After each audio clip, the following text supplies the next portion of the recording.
Hello friends, welcome to channel. അപ്പോൾ പുതിയൊരു ഓഫറിനെ കുറിച്ച് നമ്മൾ പറയാമോ. നമ്മുടെ IDFC ബാങ്കിൻ്റെ ക്രെഡിറ്റ് കാർഡ് നിങ്ങൾ ഉപയോഗിക്കുന്നുണ്ടെങ്കിൽ അല്ലെങ്കിൽ എടുക്കാനുള്ള ഒരു തയ്യാറെടുപ്പിലായിട്ട് നിൽക്കുന്ന ഒരാളാണെങ്കിൽ നിങ്ങൾക്ക് ആക്ച്വലി പുതിയൊരു സൂപ്പർ ഓഫർ വന്നിട്ടുണ്ട്. യൂട്ടിലിറ്റി ബിൽ പേയ്മെൻറ്റ്സ് ചെയ്യുമ്പോൾ ഉള്ള ഒരു കിടിലൻ ഓഫറാണ്. നമുക്ക് എന്തായാലും അതിനെക്കുറിച്ച് പറയാം. അതിന് മുമ്പ് നമ്മുടെ 2 ചാനലും കാണാത്തവർ കണ്ടു നോക്കുക, സബ്സ്ക്രൈബ് ചെയ്യുക, സപ്പോർട്ട് ചെയ്യാം കേട്ടോ. പിന്നെ എന്തെങ്കിലും സംശയങ്ങളിലേക്ക് എന്നെ കമൻറ്റ് ചെയ്യാൻ മറക്കണ്ട. നമ്മളെല്ലാ കമൻറ്റും ഇപ്പോൾ കൊടുക്കുന്നുണ്ട് കേട്ടോ. ലിങ്ക് ഡിസ്ക്രിപ്ഷനിൽ കൊടുക്കാൻ മറക്കണ്ട. നിങ്ങൾ മിനിമം 3000 രൂപ നിങ്ങൾ സ്പെൻഡ് ചെയ്യുകയാണെങ്കിൽ യൂട്ടിലിറ്റി ബിൽ പേയ്മെൻറ്റ്സിന് 3000 രൂപ മിനിമം നിങ്ങൾക്ക് സ്പെൻഡ് ചെയ്യണമെങ്കിൽ 500 രൂപയുടെ ക്യാഷ് ബാക്ക് കിട്ടാനുള്ള പുതിയ IDFCയുടെ ഓഫർ വന്നിട്ടുണ്ട്.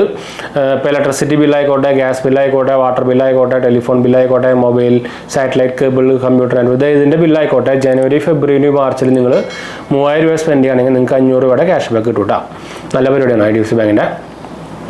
മിക്ക എല്ലാ ക്രെഡിറ്റ് കാർഡിനും ഇത് ബാധകമാണ്, ഇൻക്ലൂഡിങ് IDFCയുടെ wow card, IDFC first class, first millennia, first select, first wealth, first power plus, first wow, ഇതൊക്കെ ബാധകമാണ്.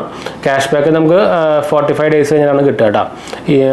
പിന്നെ ഇത് ഇതിനൊരു ടേംസ് ആൻഡ് കണ്ടീഷൻസ് ഉണ്ട്. നിങ്ങൾ ഈ ജനുവരി, ഫെബ്രുവരി, മാർച്ച് 3 നിങ്ങൾ 3000 രൂപ സ്പെൻഡ് ചെയ്ത് കഴിഞ്ഞാൽ മാത്രം നിങ്ങൾക്ക് എല്ലാ മാസത്തിലും 500 രൂപ വരെയുള്ള ക്യാഷ് ബാക്ക് കിട്ടുള്ളൂ കേട്ടോ. അതാണ് ഒരു ക്യാച്ച് വരുന്നത്. ഇപ്പോൾ ഇലക്ട്രിസിറ്റി ബിൽ പേയ്മെൻ്റ് ഒക്കെ ആണെങ്കിൽ നമുക്ക് കുഴപ്പമില്ല, അടയ്ക്കാൻ പറ്റും. 3000 ഒക്കെ എന്തായാലും മിനിമം വരും എന്തായാലും മിക്ക ആൾക്കാർക്കും. ബാക്കിയെല്ലാം ഡൗട്ടാണ്, പക്ഷെ എന്നാലും അത്യാവശ്യം കുഴപ്പമില്ലാത്ത ഓഫറാണ്, നടത്താവുന്നതാണ്. ബാക്കി വേറെ ആൾക്കാരുടെ ബില്ലൊക്കെ വേണമെങ്കിൽ അടയ്ക്കാൻ കുഴപ്പമൊന്നുമില്ല. അപ്പോൾ ഓവറോൾ നോക്കി കഴിഞ്ഞാൽ അത്യാവശ്യം നല്ലൊരു യൂട്ടിലിറ്റി ബിൽ പേയ്മെൻറ്റ് ചെയ്യുമ്പോൾ ക്യാഷ് ബാക്ക് തരുന്ന ഒരു നല്ലൊരു ഓഫർ എന്ന് വേണമെങ്കിൽ പറയാം. പിന്നെ IDFCയുടെ വാവ് കാർഡ് കയ്യിൽ വരുന്നുണ്ട്. അപ്പോൾ വാവ് കാർഡ് എന്ന് പറയുമ്പോൾ കുറേ പേരിലുണ്ടായിരിക്കും. എന്ന് വെച്ചാൽ FD കാർഡാണ്, സെക്യൂർഡ് കാർഡാണ്. അപ്പോൾ അതുകൊണ്ട് തന്നെ കുറേ പേരിലുണ്ടായിരിക്കും. അപ്പോൾ അത് അവർക്കും ഈ ഓഫർ ഉപയോഗിക്കാൻ പറ്റും. അപ്പോൾ ഒരു നല്ല പരിപാടി തന്നെയാണ്. അപ്പോൾ എന്തായാലും ഈ ഇൻഫർമേഷൻ ഷെയർ ചെയ്യാൻ വന്നപ്പോൾ എന്തായാലും നമുക്ക് വീഡിയോ വൈൻഡപ്പ് ചെയ്യാം കേട്ടോ. അടുത്ത വീഡിയോ കാണാം. ബൈ.